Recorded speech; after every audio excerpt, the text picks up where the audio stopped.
Eli moi.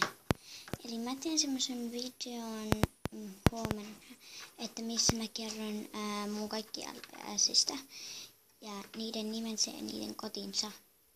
Että ottakaa se huomisen asti, eli se tulee koulun jälkeen heti.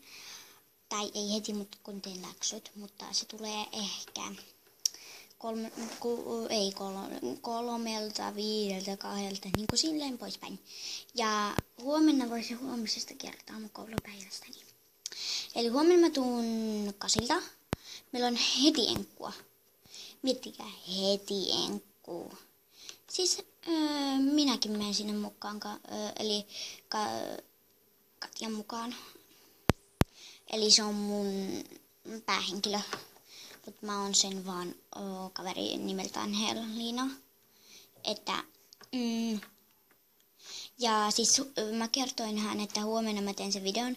Ja jos huomenna sitä ei tule, niin pistäkää kommenteissa jossakin videossa, että miksi et tee sitä videoa, tai WhatsAppissa. Mutta sit se on siellä alhaalla se mun puhelinnumero, jos te haluatte mulle jotain kirjoittaa. Voitte kirjoittaa, että mä pistän sen puhelimen numeron ja te voitte kirjoittaa siitä sitten mun puhelinnumeron. Mä pistän ne kommenteissa. Ja muistakaa sitten, mä pistän ne kommenteissa niin muistakaa katsoa se puhelinnumero ja voitte tallentaa se itselleni. Mutta mulle ei saa näyttää hauhalaisille eikä keskuskan isoille. Eli 1. luokasta viiva 5. luokkaan saa kaikki katsoa mun puhelinnumero, mut ei enempää.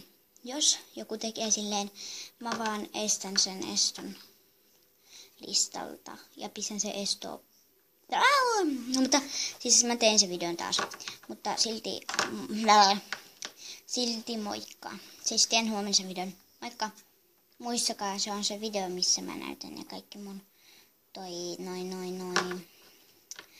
LBS, mutta moikka!